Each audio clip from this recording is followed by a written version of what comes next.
right. So, good morning, folks, everybody.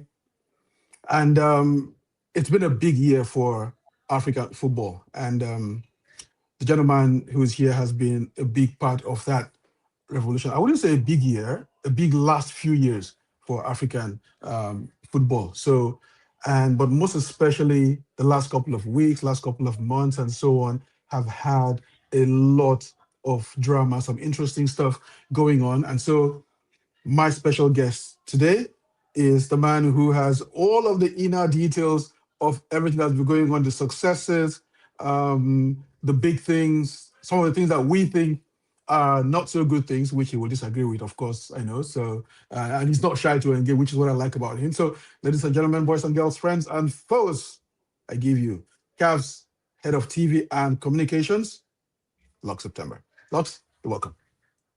Colin, thank you very much for the opportunity, man, and really appreciate you waking up very early to engage on this, and thank you first of all for the support on the growth and development of African football. I know at times we don't agree, but I always tell people, disagreement don't mean we are enemies. It means we just disagree sometimes. We all have to have the same views about the Africa we want to create, the legacy we want to leave for our continent and our people. Was our fate is one, and I know over the years you have played a very meaningful role in the journalism and media in Africa, in African football. And this era is in many ways different, but CAF has not changed. CAF has been since 1957. You and I will leave CAF here. So thank you for this opportunity and Yeah, thanks a lot. The thing I like about you is that you're always ready to engage, whether we catch up in a restaurant at a tournament, having a drink, or just having lunch. There's always time to have a conversation. So let's just dive into it straight away. The AFCON just ended, and you know what? Just a bit of background. In 2021, I was kind of like honored to be by AIPS as one of the few journalists in Africa who have been to a minimum of 10 AFCON tournaments. And I say that, to establish that I have seen a lot of AFCONs. And even before I started covering them, all the way back to 80, when even 88, when the Super Eagles lost and all of that. So, but the quality of football that we have seen over the last two tournaments, I believe has been some of the best that we've ever seen. Apart from a few games here and there, but generally, overall, the quality of football that we have seen has been among the best. So, and that's me looking from the outside, just looking at the football. From you looking from the inside, how successful have these tournaments been, especially the last two of them? I think, to understand the present, you must always look at the past as a context of where we have been. I think it's common cause that, in 2020, 2021, African football was in turmoil, facing a lot of challenges.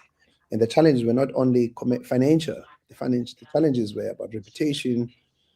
African football, fairly or unfairly, was, people associating it with a lot of negative things. There were a lot of ethical questions, credibility questions, and everything else. This is common cause. This is not me. Everybody knows this. And because of what had happened, as I said, whether it was fair or not is another story. And I think a net effect of this is that there was an erosion of confidence from the commercial world.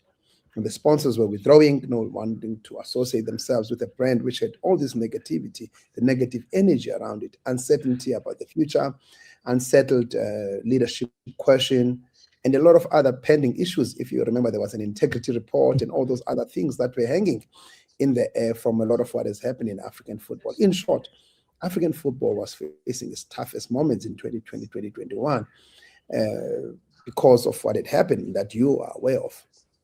Now, in 2021, you remember the AFCON, there were, as a result, just 5 sponsors were still with CAF. There were about 36 broadcasters. Actually, African football, I think 70% or 65% of Africa could not watch African football. I lived in South Africa around that period, and I could not watch any match of CAF at that time because of all the issues with Agadia, and so on and so forth. Sorry, Lux, And I don't want to interrupt you, but let me just dive into that now. We knew those problems, but those were self-inflicted issues because prior to well, that, those years, we had a contract signed that well, guaranteed well, broadcast for over no, 10 no, years. I'll come back to this. Okay, I'll come back to this because I think also, I always tell people of something called false good ideas, But let's get into it. I mean, let me just give you the perspective of this, and we can get into the Lagadia contract if you wish, of okay. course. And I cannot go into detail of it for obvious legal reasons, as you can imagine. But, and as I said, there were 5 sponsors of CAF. These are facts, there was about 36 broadcasters who were showing the AFCON. The AFCON made a net revenue of $5 million, as you know, around that period. This is the truth. You cannot manipulate the balance sheet, right? The balance sheet doesn't lie, they say. Let's fast forward this to 2025. The AFCON, let's start with the net revenues from 5 million to 200 million. You cannot argue with these numbers, right? You can't argue with this. CAF, when Dr. Motsepe came in, was in debt collectively, if you count Lagadia and everything else, around 140 million US dollars in debt. Was facing a mountain of debts from creditors and everyone else. Was facing massive credibility issue and only had 5 sponsors. Today, the AFCON had 23 sponsors from 5. The broadcasters have jumped from 36 to 111. That is the media partners who are paying all this, which means that the African football distribution is not just, it has tripled in this period. Now, none of this happens without leadership. And sometimes in our differences with each other, we don't have to, as Collins, you don't have to love Patrice Motsepe. You don't have to like the man or his dress sense or agree with his principles, but you must engage with facts, all of us. And I sometimes hear this, he's improved our finances, but, so I said, well, think about it. You can have all these moral, whatever issues you think, Viva, the slogans, but if you are poor, you remain a beggar. You cannot even stand on your own if you are poor. There is always this false perception that African football has been independent. But well, you must look at it, how many assistants we have from UEFA and in the past, all these programs that were getting loans and whatever. Is that true independence as African football? True independence comes from a very healthy balance sheet, a balance sheet that is able to set African football on a path of self-sustainability. So I'm saying this to you as a preamble to understand where we are. But to understand where we are, you must understand the dark days of where we have been. True. So now I do agree with you, and that's what I'm talking about. That, in fairness, a lot of these issues were self-inflicted because, like I said, just prior to Issa Hayatou departing, CAF had signed a contract with Lagardère that guaranteed at least $1 billion over, I think, is it a 12-year period, which would have 12-year period, yes, which would have guaranteed broadcast. And like we said, that figure was not the ceiling, that was the floor at the time, which means that with broadcast rights would have come additional sponsorships and additional money would have come into CAF. The broadcast would have had live the AFCON live and other tournaments would have been on TV in Africa and elsewhere. But as soon as he was replaced or he lost the election, CAF came in, dismantled all of that under the premise that more would be coming. And that is what led to all the issues that you're talking about. And I say this because you were there, because that was when you came in to, No, it was that's soon not after true. that. You No, came in that's not soon true. after that. No, that's not true. I did not come at all. I was not here at all at that time. No, but you came in towards the end of, well, at least around during Ahmad's era, if I'm not mistaken. No, that's not true. Okay, I'm sorry about that then. I was mistaken. But anyway, my point is Hayatou had this in place.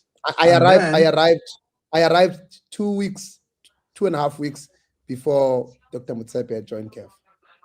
okay, well, so it's a little bit, so my timing is a little bit off. But yeah, I apologize, a moot point. But anyway, my point is that we had this thing in place, and then Hayatou left, Ahmad came in and everything was dismantled, leading CAF to this place of almost going cap in hand, to look for funds and not being able to do all this stuff, which is where Mosepe came in and had to start building again from scratch. And make no mistake, I know you've taken points at me for saying Mosepe is not the Messiah, but here's the thing, somebody had to do it. And he came in, and credit to him, he's done a marvelous job Yeah, of but you getting cannot CAF just say somebody back. had to do it. You cannot just say that somebody had to do it as if it's just an easy job to do, to turn Of around course, an of course, organization. of course, it's not an easy job. Look, Hayatu did it. Um, Ahmad destroyed it, and Motsepe is rebuilding it. That's fact. There's no question about that. But the point is that we're saying that it needed to be done, and he came in and he's done. He's doing it, and he's doing a marvelous job of rebuilding CAF back to where it's supposed to be. But my point is, we did not need to be at that point where he had to do it. That's what I'm saying. Well, I mean, I Does can't that? speak about that era at all because I was definitely not here at CAF and I don't know what happened. I mean, I'm familiar with the Lagadia issue simply because of reading contracts and everything else. I have very strong views about it, but I think they are personal views and it's not No. material for me to Mhm. articulate. Yeah. Sustainability. I mean, I come from, I mean, my life is both commercial and also other side. So I have a little bit of understanding of how all these worlds operate and they talk to each other. You see, you've got to look at the base. Where are you from a base level point of view? And there is no denying that African football, the base was exceptional. Was actually African football was facing major issues around that period. What happened between 2027, 2017 and 2021, I don't think it's fair for me to give an informed opinion. I saw my good friend Junior the other day being in the room, and I thought, gee, if I have to engage him, he won't like what I would say. So, so I do think that for me, out of respect of everyone else who's been around, I don't want to talk about that. I can only state the facts that everyone knows. Who created them, what was the context, and so on. I don't think it's correct for me to speak on those. Okay, and fair enough. I understand that. And again, like I said, it's important that we put context behind all of these things, and that's why I said Dr. Motsepe is doing a fabulous job, and we hope that that job continues because we've had two of the greatest tournaments that we've ever seen in the history of the AFCON, and we hope that that goes on. Now, the You one know, thing I Colin. would say, Colin. Let me tell you something. African football will never grow unless we we have to adjust our mindset a little bit. We've got to think and look at what has worked in the rest of the world. I When I worked in a league and when I was at FIFA before, I used to look at the best practice. What do the leagues do globally? If you are running the Nigerian Premier League, you must look. I want to remodel my league. And there's a strong group that is traditionalist. There is a group that says, let's keep the tradition, but also adapt and adopt to the new order of the system, right? Now, what if you do that? You have to look globally. Now, as Africans, we have this complex that, this is African. Let me make an example for you, by the way. I remember arriving at CAF, annoying a lot of my colleagues. There was this, as a very simple thing. There was this thing of a press conference. They wanted a journalist, sorry, the media officer to be in the middle. And one media officer said to me, this is proudly African. So I said, what is African about this? I don't understand it. And they were all attacking me about destroying CAF's tradition. I said, what is traditional about this? It is not. Someone thought about it, right or wrongly, and the global world is going this direction. And they were like, we don't have to be Europe. I said, look at what the most successful and the fastest growing economy is doing at the moment, China. Mhm. I've been in China a lot last year. A lot of You what had fun, they've I'm done sure. is to take a lot of their own students, our own technocrats and everything, take them to Europe because you don't need to remodel everything. You don't remake everything. You need to adapt, take it, adapt. So when Africa now wants to develop, there is a group that says you cannot change the fact that we've been fighting with bows and arrows. But hey, everyone now is fighting with machine guns. You don't need to do any more of that. No, no, no, no, no. The tradition is that we must stay in our hearts. Now we have, and and I know this. Without money, you're not respected. You've got to make money. I remember there was a criticism the other time that most of the I hear this from journalists who sometimes say the CAF president don't know football. He's a businessman. And I said, listen, this guy has owned a football club since 2000.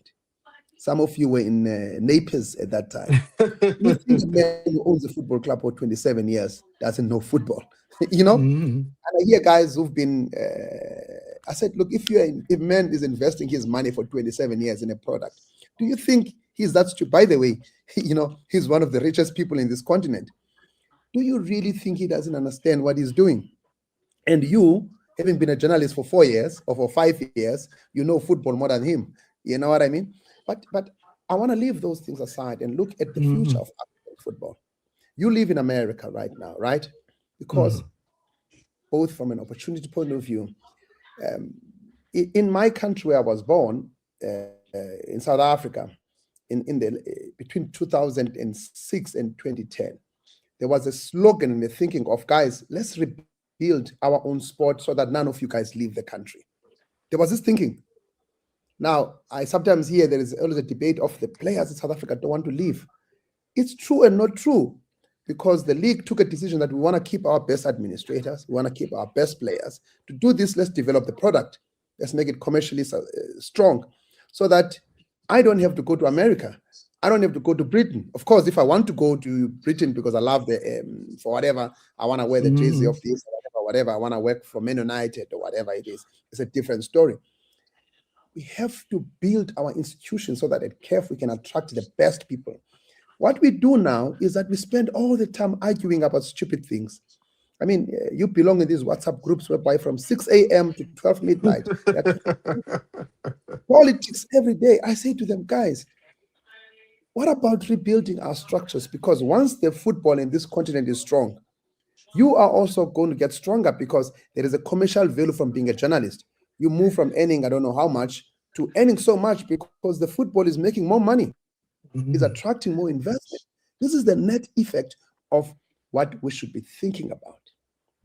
Yep. And I understand that, and I'm going to come back to it in a little bit more. But it also brings us back into where I was going, which is the AFCON final. Now we saw all of the stuff that went on there with Senegal, with Morocco, and the build-up leading to that.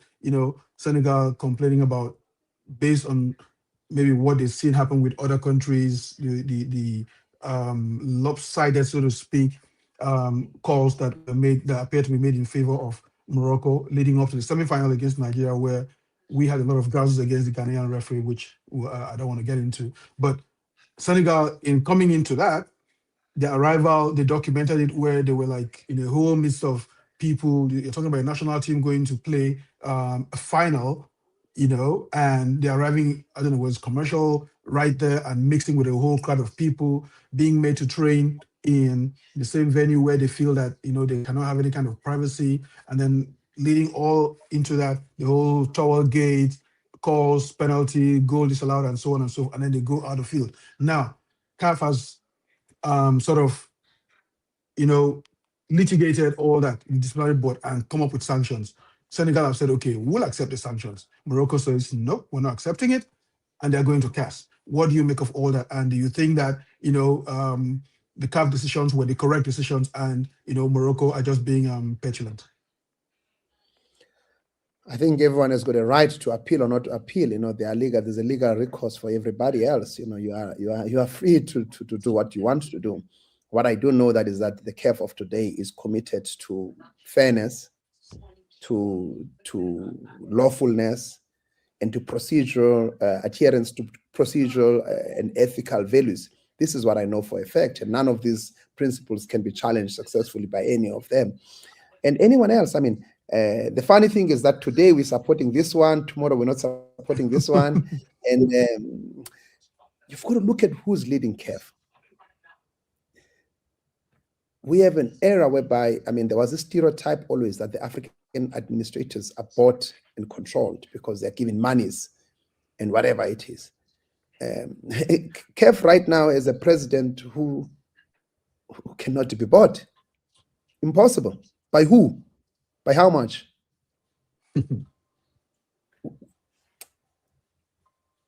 Let me say What something. Let me happened? just jump in quickly. Now, there's a saying What happened in the final? they're saying What in the happened? US that where it says that even a millionaire or even a billionaire likes a free pass to a ball game. Yeah, but that's a stereotype we have about black people, that we No, not Africans about are black people, so just about the corrupt. billionaires. But I No, mean, no, no, no. This I'm not is, trying yeah, but to. this I'm is just. It's a joke. for me. There is I don't want to say it this way, the way I see it. There is always a stereotype about black people that we are corrupt, we cannot do this business, and we are in any way bought. We say this is said about us as African people, and we now internalize it and say it amongst ourselves. When I look at Collins, this is what I think. We don't think we are able, we are enough. We have this capacity to think for ourselves, to know what is good for ourselves, and we can do this as Africans. We are, now let's go back to what happened in the final. Is it great what happened in the final? I think the disciplinary committee has taken a position. The president of CAF, Dr. Motsepe, has come out to say he's fully behind this. By that, it doesn't necessarily mean, it doesn't stop anyone who wants to contest it, appeal it or not appeal it. That is fine. If Morocco wants to appeal it, I don't know, they can. If Senegal wants to appeal it, they may. Not a problem. That is what happens in a society that is healthy. There is a room. That is why we have the disciplinary board, the appeals board, the court of arbitration. It exists exactly for this. Okay. And that's understandable. But again, that also led into something else. Last week, in South Africa, the Hollywood Bets event, your deputy Yeah. sports minister of sports announced to the whole world that Deputy South Minister of Africa, Sport. deputy minister of sports, yes, announced to the whole world that South Africa was had taken over as host of the 2026 WAFCON, which starts in Mm, barely a month from Morocco. And then a few hours after that, her boss, the sports minister, issued a statement saying that that was not the case, but that South Africa and CAF were in conversations. It was just part of conversations as alternative in case or as a contingency if Morocco were not hosting. So now my question with that is, and I think it's in two parts. One, are you telling us, or are you going to tell me now categorically that Morocco will host the Women's Africa Cup of Nations in which starts on March 17th? Secondly, why do we even find ourselves in a position where South Africa are even having conversations with CAF about being alternate sponsors? Look, I'm not responsible what the deputy minister said, and I think the minister of sport has in a way given clarity on this. And my understanding of his position, the minister of sport, is as follows: that there is always a conversation between South Africa, like there is a conversation with Zambia, with Cote d'Ivoire, on possible hosting of events. And there is, I think the minister quite correctly said, there has been absolutely no firm discussions about anything else beyond that. I can assure you that when we have a general assembly, for example, in the other time with a general assembly in Congo, we are always looking at all scenarios in all different parts. It doesn't mean that when we always have full trust in everyone else who's been given the rights to host an event. I can tell you now that there is, as the minister has said, the announcement of the deputy minister in any way was not in any way part of any of the discussions between CAF and why that happened. I don't really want to venture into that. I think that issue is behind us now, because I think Morocco is. I saw some quotes being attributed to our colleagues in Morocco in relation to this, and the South African minister is also responding to this part. As CAF, we have rightfully not said anything because we never said anything about the matter. We don't see it as an issue because we interact with all the 54 members associations, and I think the issue now is behind us. We are all looking forward to the future. Look, you have not answered my question. So I had you two questions. You've kind of answered the second one. You haven't answered the first one. The first one was: are you telling us categorically that the 2026 WAFCON will take place in Morocco starting March 17th? There's been no change from CAF side that we are all aware of that may affect this position as taken by the CAF executive committee to be changed at all. Okay, so that means yes. So I'll take it that that means yes. There's been no change. So the WAFCON 2026 will take place in Morocco. Because look, I want to book my flight. I have friends actually. I actually have a friend of mine who, it's true. I have a I friend of think mine who I messaged think me yeah. Look, saying that I'll tell you what. they want to For book their me, flights to Morocco, but they can't book because they're not sure if it's taking place there or in South yeah, Africa. yeah.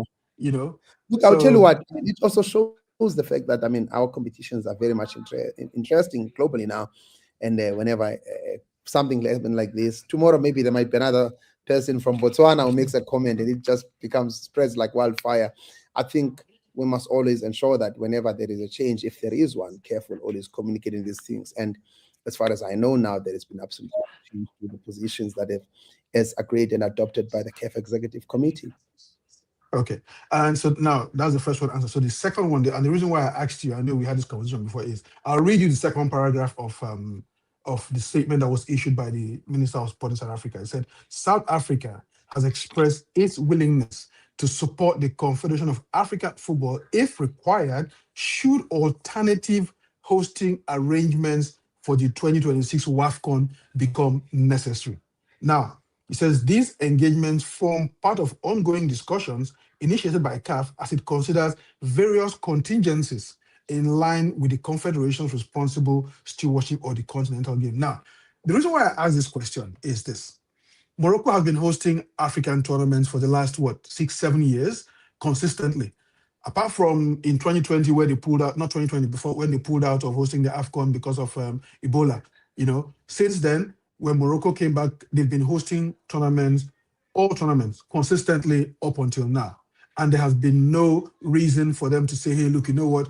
Let's have contingency. This was that one step up. So why is it that this particular tournament, just after they finished hosting the AFCON, there's no threats of a pandemic, there's no security issues that we know of, nothing. Why is CAF, or at least based on, and I'm guessing that the minister is not lying here in this official statement, why is the minister saying that they're having conversations with CAF about being a standby for WAFCON 2026 with just a few days to go? Yeah, but I don't think he mentioned that the conversation was specifically about that. Now, I'll tell you something you don't know. What you don't know is that they actually were, there was a great deal of conversation with the South Africans about hosting one of the youth competitions, and to a point whereby there was a delegation sent to South Africa. So that was an engagement that we had, and we're still having with them, by the way, in relation to one of the youth competitions that we want to host. Okay, I mean, fair enough. And I think maybe Let's in the next week or so we will, and that is my understanding of what he was talking about. And because is he correct that we have had discussions about the hosting of this youth competition? I don't think it's a secret. Everyone knows that we are looking for a host for our youth competition because the current host has got some challenges. And he's right that we've had people looking at the venues in South Africa in relation to the hosting of this youth competition. okay. Let's not dwell on that too much. So now let's go into something else. And this one is personal to me because over the past couple of tournaments, I've seen a lot of issues with the media at CAF, and it came to a head this tournament where we had, I think there was a time when the Ghanaian coach Chris Hutton, I think that was 2 tournaments ago, was actually attacked by media in the mix zone. We had issues prior to that in 2021 with colleagues having altercations in the media tribune. And then this tournament, we've had even worse issues, including the final where Moroccan journalists were booing the Senegalese coach who was there with his little daughter, a minor, you know. So, and then we've also seen a lot of issues with people wearing team jerseys, celebrating and doing all sorts in the media area, which is supposed to be professional areas. As the head of CAF comes, what steps are you taking to ensure that going forward there's more professionalism in media areas at CAF tournaments? You know, when you are working for CAF or when you are CAF, you get blamed for everything. If it rains tomorrow, But it's of our problem. course. Even when the media misbehave or if issues among themselves, we must come as arbiters. What I never see is a situation whereby you guys call each other out on a lot of things. Now, let me tell you something. Let me tell you about the media accreditation process. There were 7,200 applications in this AFCO. And we engage all the 54 member association with this list. If you're from Nigeria, we send to the director of communication Nigeria, look at this journalist, give us your recommendation. By the way, the process that CAF follows is exactly the same that FIFA follows in the World Cup. We give quotas. Now, this information is not based on I don't know who is the journalist in Sierra Leone, but the person who's running the FA there knows, right? Who is a journalist and who's not. And we are taking their word for it. So if we say the quota for Nigerian journalists is 25, the NFF must send us these names out of these 500 that have applied. If out of that 25, they choose 20 influencers, there is no way CAF can know because we are not in 54 countries.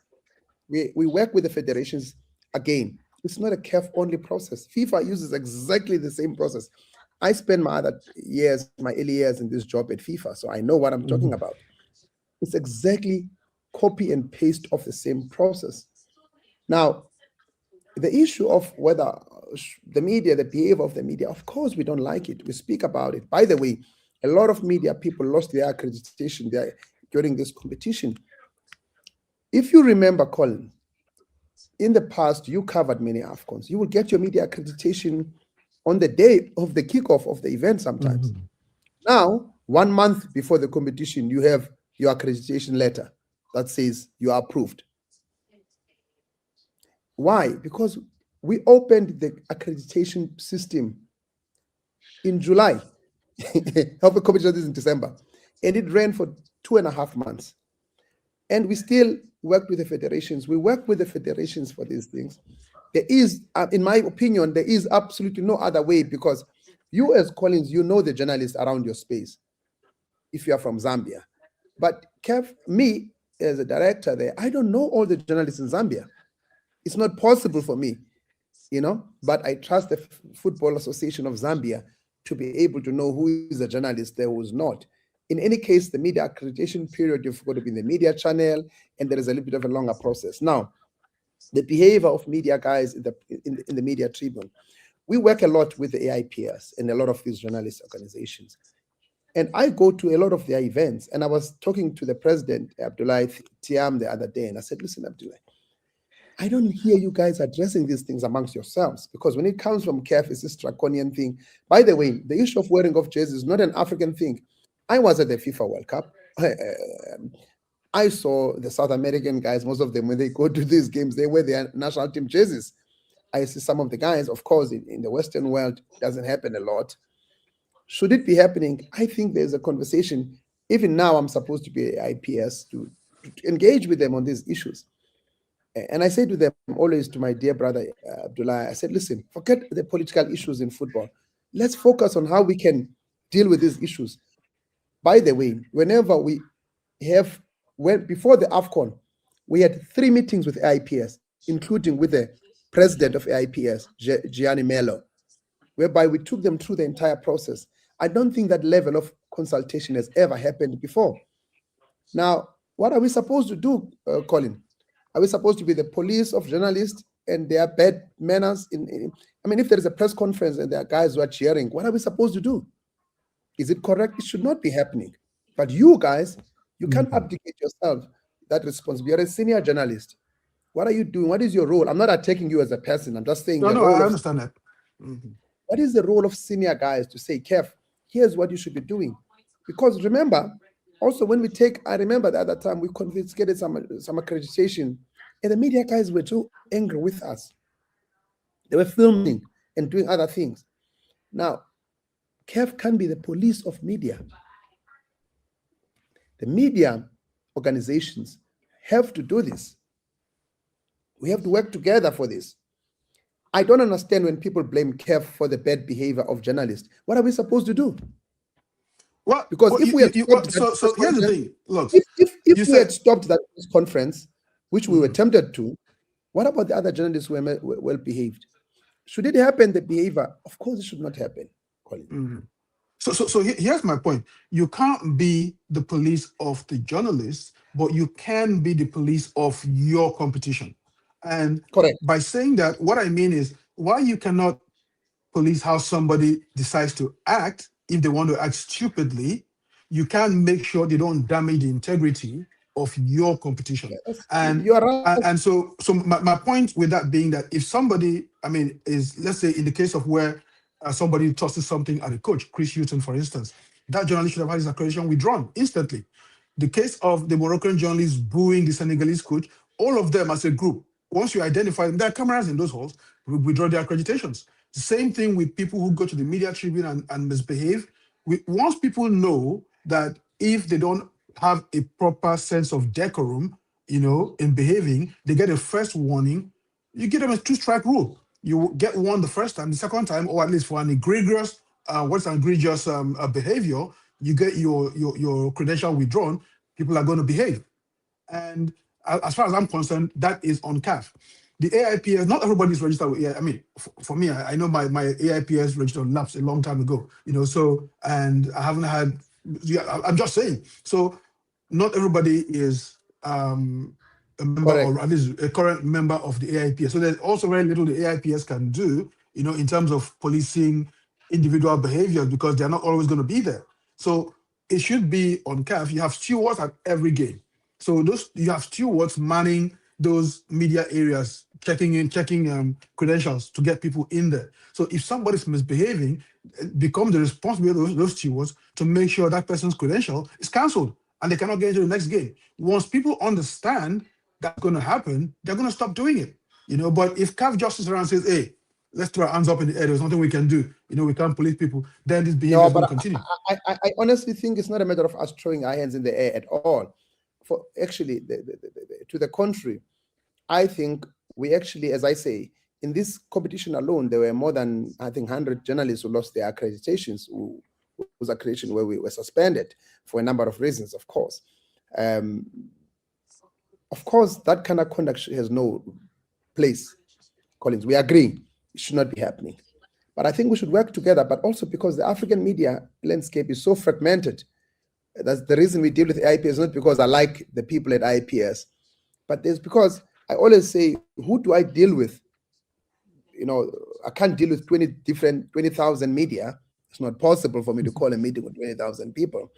The landscape is way too fragmented for my liking. There has to be a bit more. Maybe that's your role now as senior Mm. journalist. But again, here's your role also that Because, I might because, want to point out, because, right? because from our side, we will create this platform of engagement whereby there are constructive ideas. The constructive idea, I don't have to like them, Colin, but you as a senior guy, you know what is, because you've got to know that if you go, look at the facilities we've put for the first time in the last AFCON in Cote d'Ivoire, we introduced the main media center, which was a central working station for all media available for 16 hours a day, 16 hours a day with, internet, coffee, everything else. It continued in Morocco. Why? It shows that CAF is actively thinking about providing the best possible conditions for media.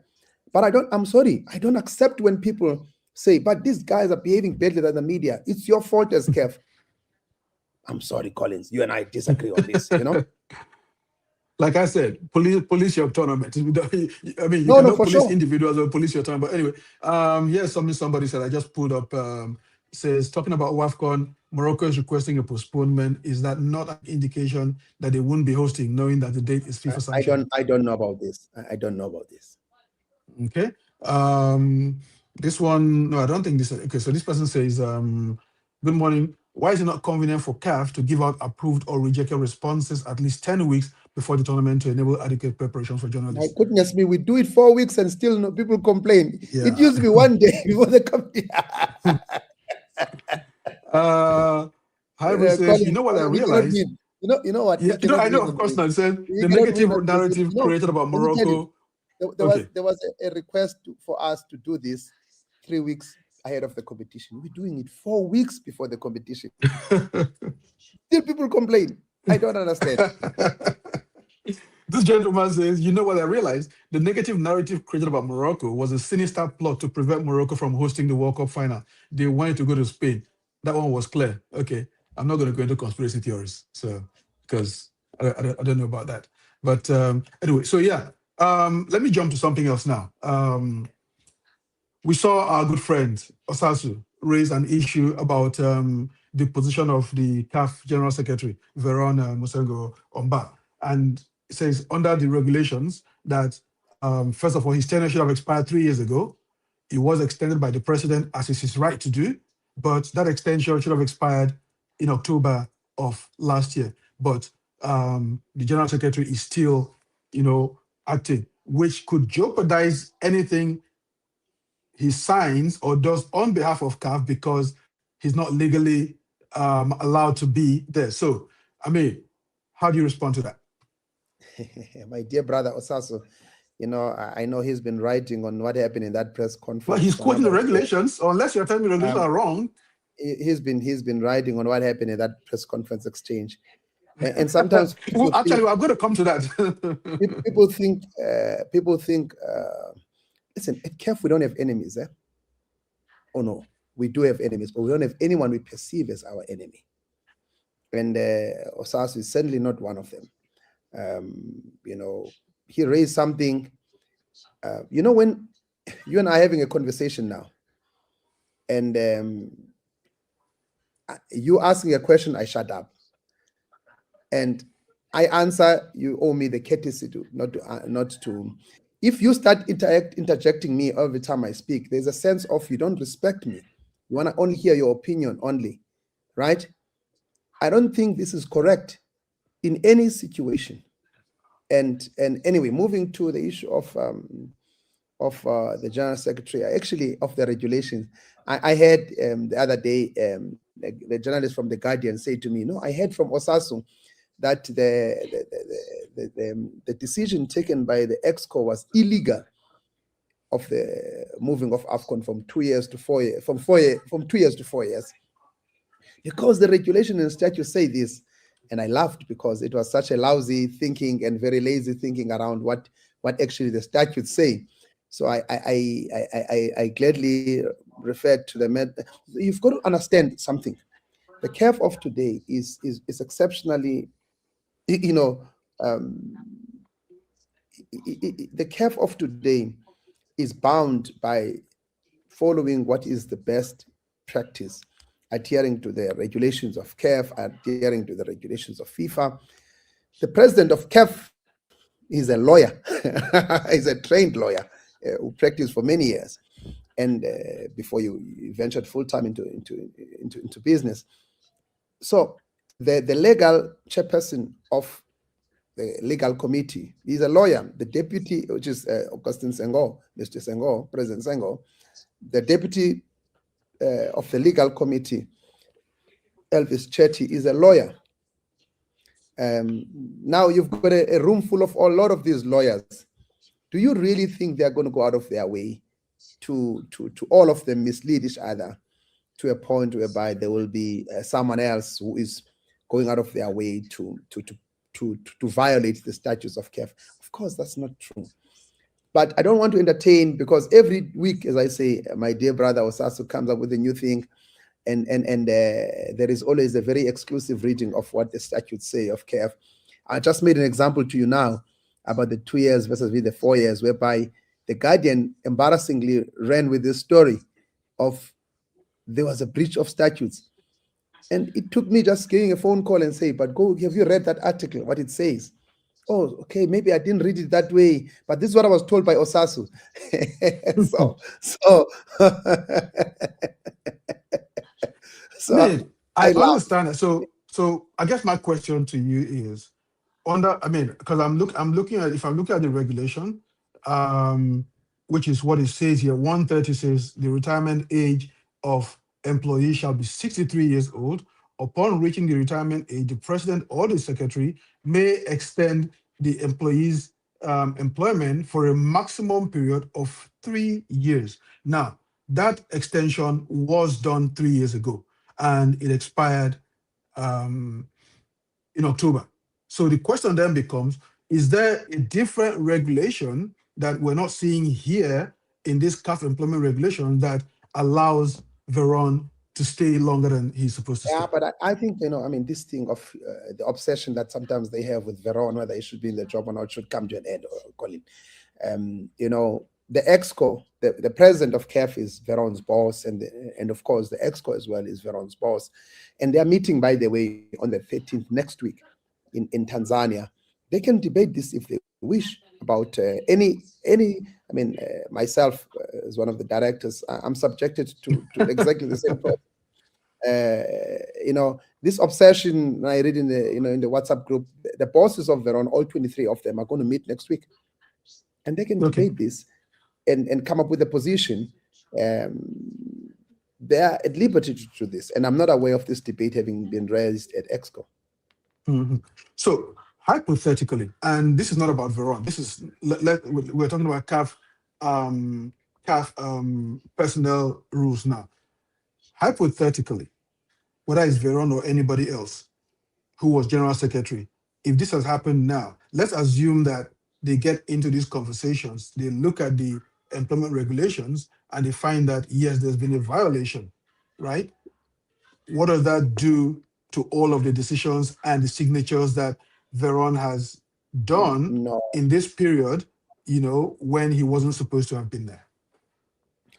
again, you must look at the fact that the EXCO is the outside the General Assembly, the highest decision-making body, and the EXCO will meets actually almost every second month these days to deliberate on these issues. And I don't really think we should ever work on hypotheticals in this situation. We must be more specific on whenever we are dealing with issues like this. I just knew you were going to go there. I don't see I don't see the EXCO going out of its way to violate the rules, the regulations of FIFA, to violate the regulations and the rules of CAF. I mean, you look at the executive committee, the vice presidents, the legal committee, the governance committee that exists. I mean, come on, let's stop this gossip and passage stuff. And sometimes there's one or two of these media guys who's always quoting things out of context. Okay. All right. Now, let me go on to the new competitions now, the African Nations League, and then also the old one, CHAN. In 2013, I think, when the CHAN was created newly, I think the general secretary then was, it wasn't Fami, I've forgotten his name now. Isham We had, Isham. yes, exactly. And so we had a similar press conference to was having, the pre-AFCON tournament. And I asked him the question about the viability of CHAN, because at the time, AFCON was not even as strong as we see it now. AFCON was still struggling, trying to get viewership, fans in the stadium. And then you're introduced, and you're talking about, we had big stars at Debayos, the Okochas, sorry, Mika, and so on, who were, supposed to be big draws for the AFCON, and it was struggling. And then you're not creating a tournament of local players that practically nobody knows, and trying to use that as a development program for the leagues. Now, while one could understand the thinking behind, trying to make a tournament, I felt it was a sort of, not failure, but it was sort of submitting to the fact that,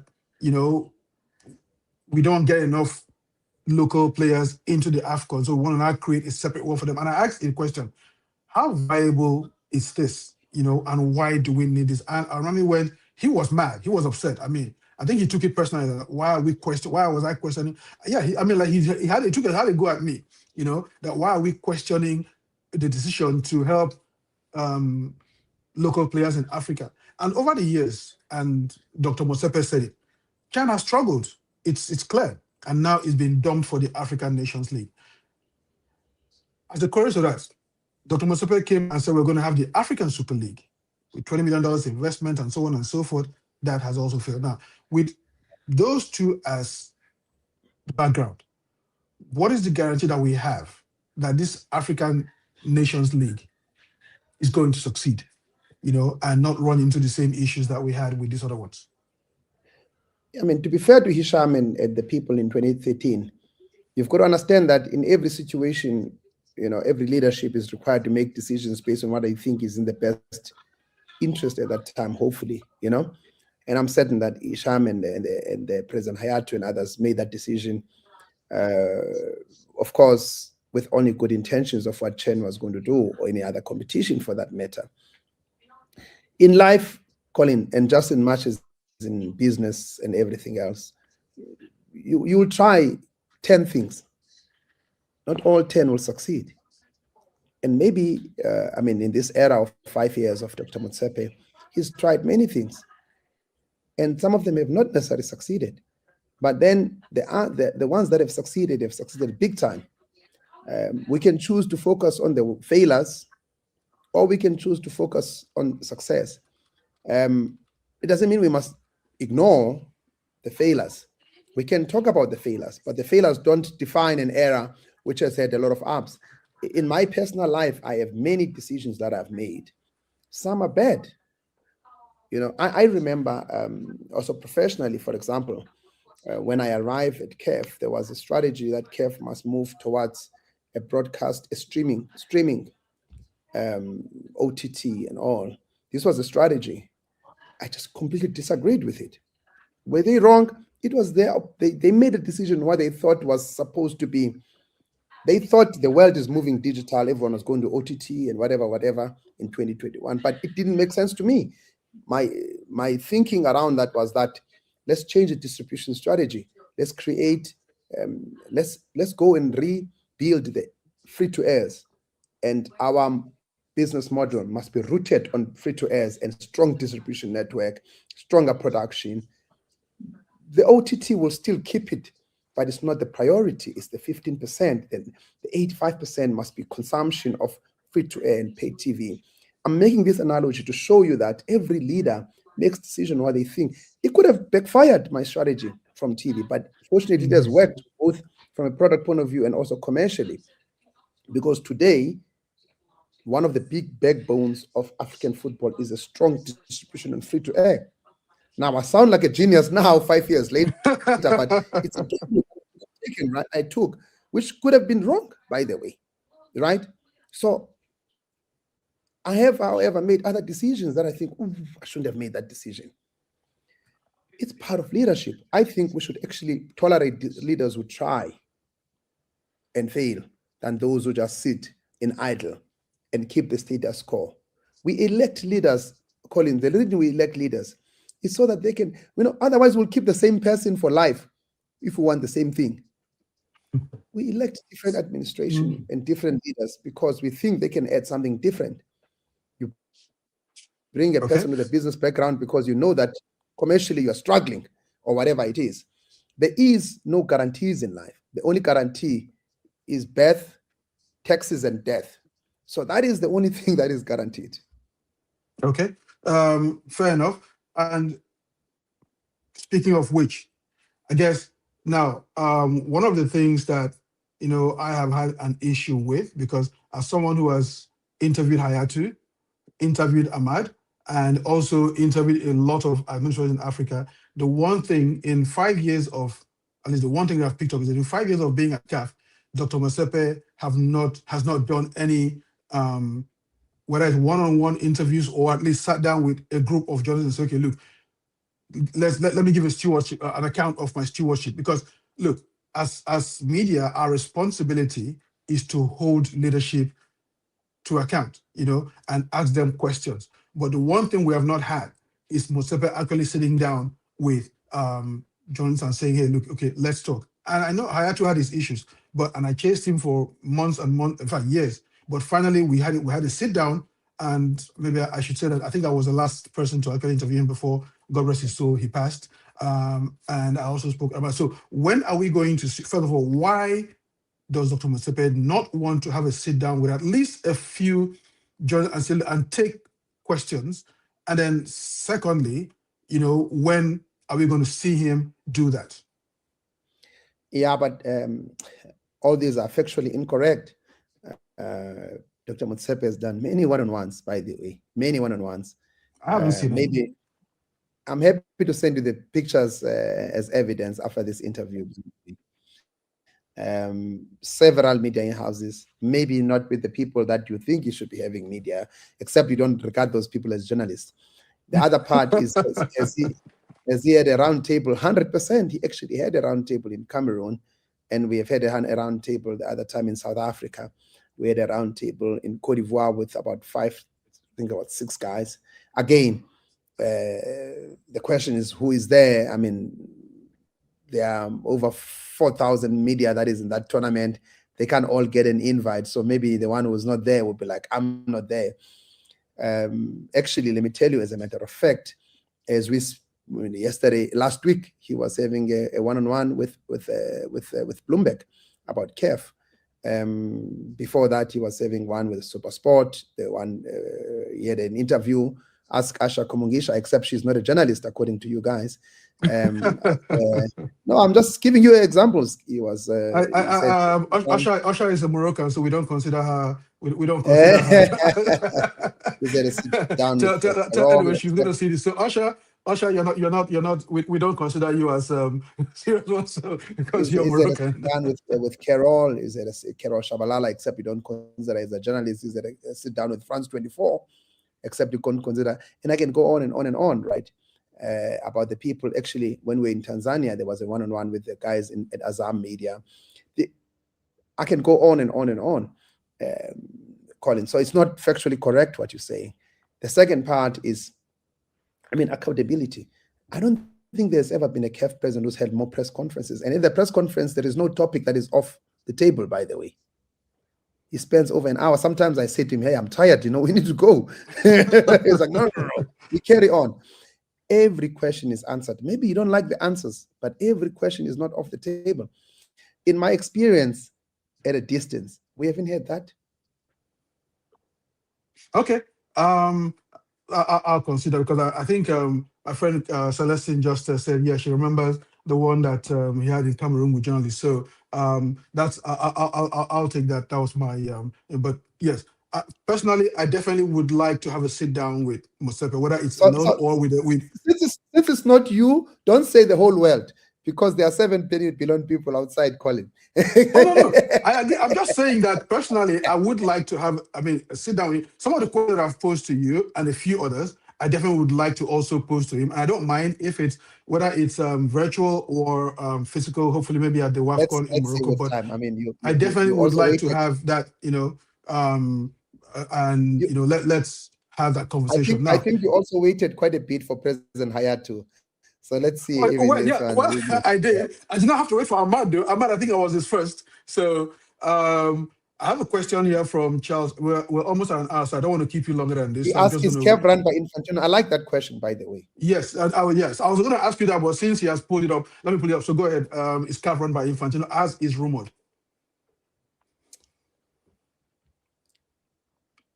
The president of CAF, Dr. Patrice Motsepe, is one of the richest people in Africa today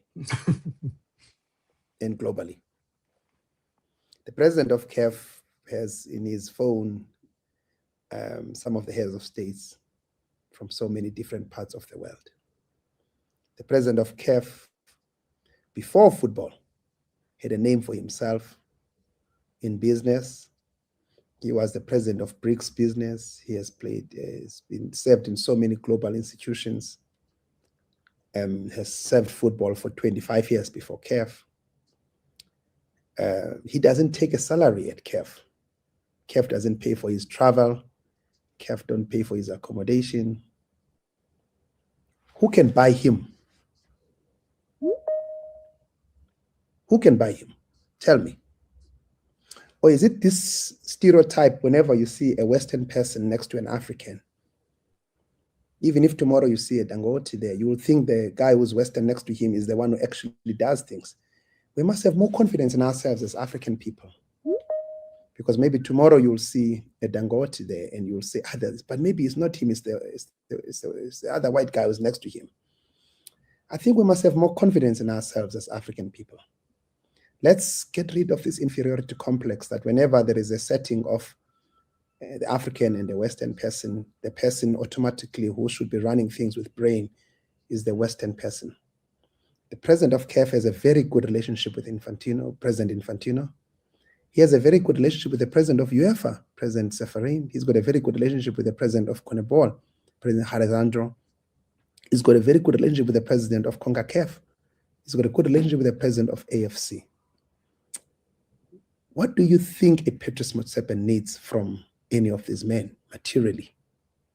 Does he need another dollar in his bank account? Does he need to be introduced to any head of state? I mean, for example, some of the world leaders today. I was at the World Cup in Qatar, and I was with President Motsepe, and when President Macron saw him, he ran to him, and they were hugging each other as if, now this is the person who is the president of CAF today. Let's stop this inferiority complex we have with ourselves as African people, that whenever there is a setting of Colin and a John, automatically the John is the superior person. Let's believe in ourselves a little bit more. Mm-hmm. And I don't dispute that. So, and I guess because now I decided to put the question that way because that's the way. Because it's completely annoying. It's completely annoying. And I get that. Speak only on Motsepe. It speaks on all of us. We speak down on all of us. It's completely annoying. I come from a country with a very painful history about the question you're asking for. So it actually annoys us in our country where we come from. So when you guys peddle the same nonsense, and not you as a person, it's completely annoying with the history we have in my country where I was born. This assumption that the Africans can't think for themselves. There must be a supervisor next to them who must be. Stop this nonsense. We must stop it. We must believe a little bit more in ourselves that we are capable. But at the same time, we will pursue all relationships. And I think President Motsepe and President Infantino have a very good, cordial working relationship. He will not stop it, by the way, because people say he runs me. He doesn't need to prove to any of you. I've given you facts now and walk you through this. But because of this perpetual inferiority complex we have about ourselves, we keep this narrative going that always the African is inferior. Someone else is thinking for him. So here's the thing. I think maybe there's a bit of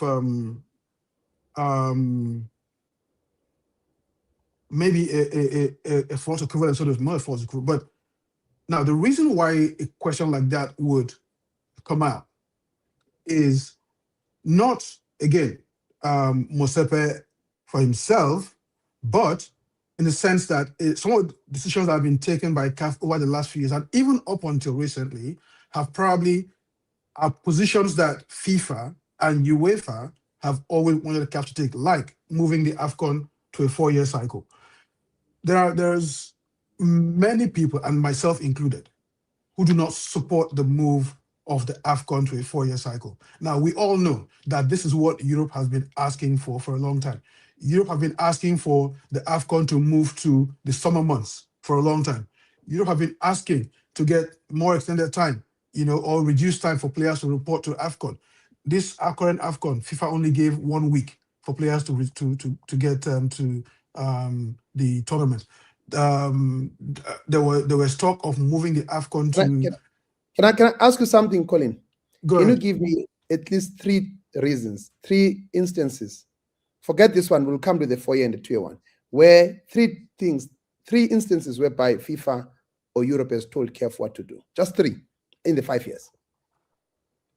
Are you interviewing on my? I'm the one doing the interview, but yeah. I just want to know from you. I'm give joking, me 3 of them. Don't give me more. No. In 3 years, in 5 years, give me 3 instances.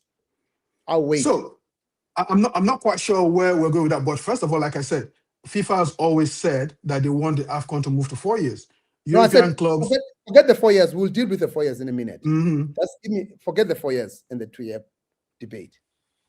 In 5 years, give me at least 3 instances whereby FIFA has told CAF what to do.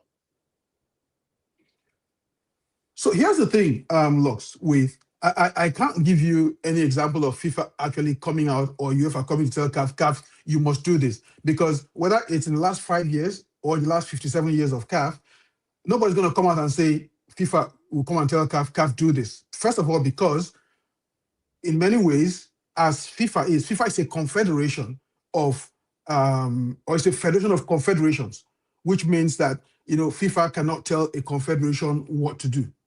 And the member confederations are supposedly at an equal standing, which means one confederation cannot tell the other confederation what to do. Now, that's in theory. Now, practically, leverage can be applied without actually saying, do this. But leverage is applied everywhere. AFC, No, yeah, I'm telling you, but if you don't, if anyone in the global world today who doesn't do a give and take situation, if they say to you honestly they don't do this, it's a lie. It's a give and take. Let me make an example to you. I mean, for me, I hear this rhetoric. FIFA tells CAF what to do. I say, okay, maybe you are right, but tell me the examples. Now let's come to the 4 years, 2 years. Because you can't tell examples because you don't have overt. Look, No, you but can then do don't make things a statement. covertly Then don't without make doing a it statement. covertly. But then don't make it as a statement of fact. Say, in my view, I think possibly. But don't say, I think you guys are, because there is no not even, I'm not asking for evidence. I'm just asking for instances where you've seen they are probably telling them that they must eat lunch at 12 o'clock instead of 1 o'clock. And they have been eating lunch at 12 o'clock. They stopped. It's the lazy thinking again. Now, let me make an example. You know that, you know what happened pre-2021, guys. What was the relationship of CAF and FIFA and everyone else? You all know what happened. I don't want to go back there. I think the CAF of today is very pragmatic. By the way, before there was this acrimonious relationship between CAF and UEFA.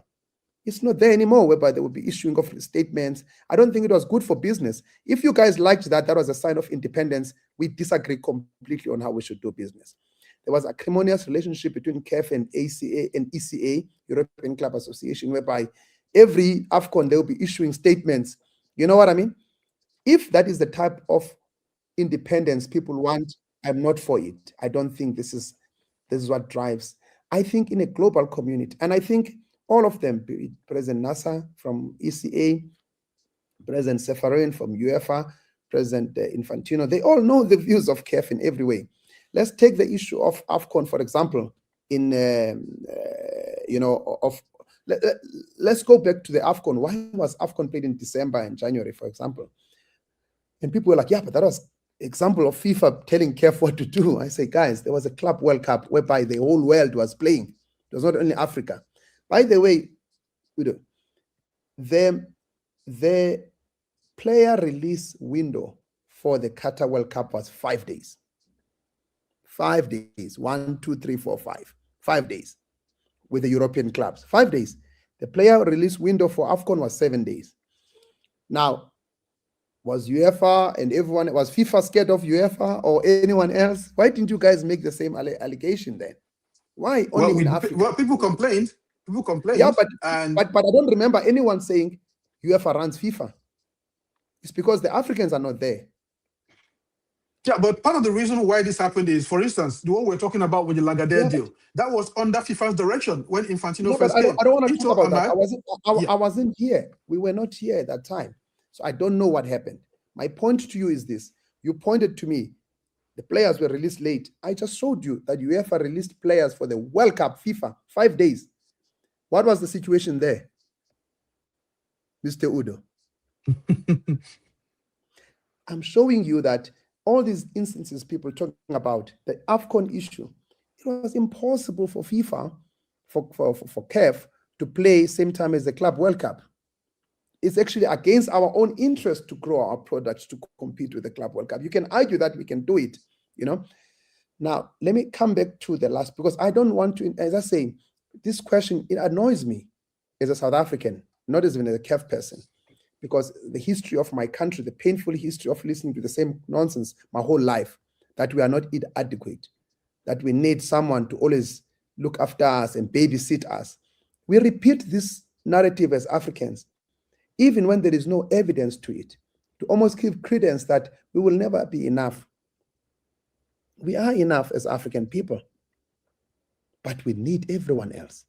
They will not tell us what to do, but we'll work with them in a very, very, very proactive, in a very cordial way, in a way that serves our interest and their interest.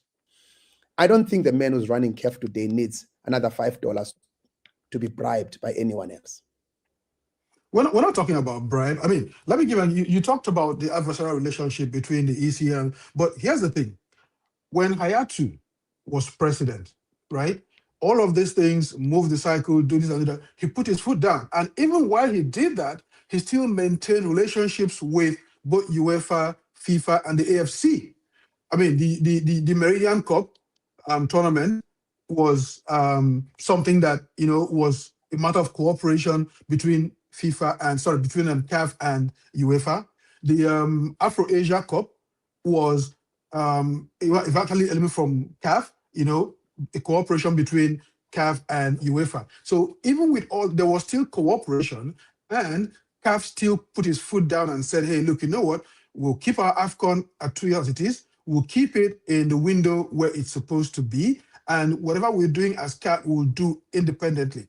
Now, as soon as Hayatou leaves, FIFA steps in and says, "Hey, look, cancel this deal that you got for $1 billion for 10 years." And then next thing we know, move the AFCON to 4 years. Well, I mean, which is what they've been asking for. And then suddenly the AFCON is moved to a 4 year cycle. So when you look I at think these things, we're not saying that Dr. Motsepe is taking money or whatever, but we're saying that we're seeing leverage being applied and CAF bending to that leverage when it look, I wasn't like mean, that in the I'll, past. I'll use I'll use the 5 minutes we have left in this so that Yes, I can move please. to the next I'm issue. sorry. I wasn't going to keep you this long, but yeah, and I agree. Thank you very Yeah, much for reminding me. I'll tell you what. As long as Dr. Mutsepe is here, I know for his legacy, he wants to leave African football in a much better place. In 5 years, he has demonstrated he has almost quadrupled the financial position of CAF and changed it. I am certain in 4 years, African football will be in an irreversible path to real independence. Real independence means you've got your own money, you don't need to go back for anyone else. If someone has taken us from this position to this position, let's give him a bit. If this person had taken us from this position to this position, I would support the doubt. But shouldn't we give him the benefit of a doubt, a person who's managed to take us from a $5 million to $200 million? Do you think he deserves the benefit of a doubt? Of course. But Then, then, then, it then does not mean that we cannot Colin, question it. but I don't mind you disagreeing with his position because you should do this to keep leaders awake and accountable to things.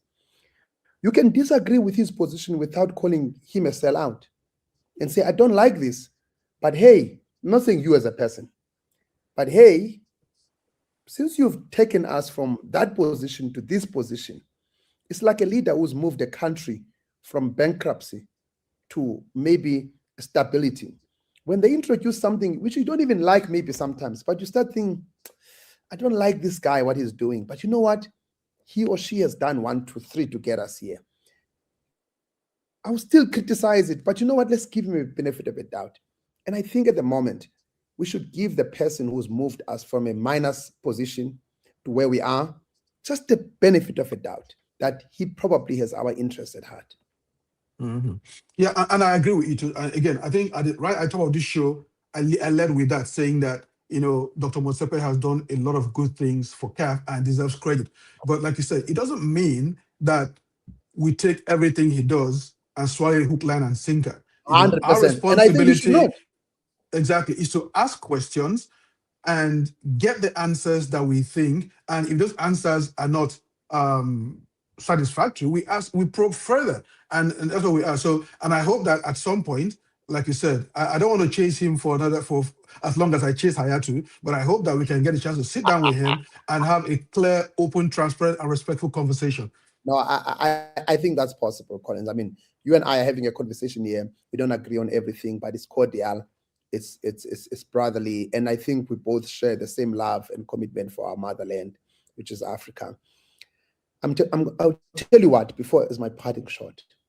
As a young African who was raised in a situation whereby there was legislated segregation, I grew up with a dream of a better Africa, more sustainability. I don't want to be anywhere else but this continent. And we will always pursue the interest of this continent Whenever we go outside this continent, we will go outside so that we can come back and make our motherland better. And our football will be stronger and stronger and better. But if we divide it as Africans, if people, we allow everyone to, we have to have different views, Colin. It's normal. It shows we are human beings. But there mustn't be to a point whereby we start seeing each other and call each other names. In South Africa, when I grew up, there were people called Askaris sellouts. These people were banned and killed and everything else. It was the worst insult you can ever call to anyone, you know. And also, it left a very painful mark of permanent disagreements. We must never have permanent disagreements as Africans because our fate is one. We must build our country and our continent and our football to be stronger so that we can be respected and we can have a word and say in the table of opportunities. Thank you very much, Lux. And I think we've had a very great conversation, and this has been good. Hopefully, we can do this again sometime. I did not plan to take you this long. It was supposed to be 1 hour max. We've gone way over that, so I thank you for that. But ladies and gentlemen, I appreciate you. This is Mr. Lux September. He's never afraid to take questions. So thank you very much for doing this morning with me. Asante sana. Thank you so much, my brother. Thanks. Bye.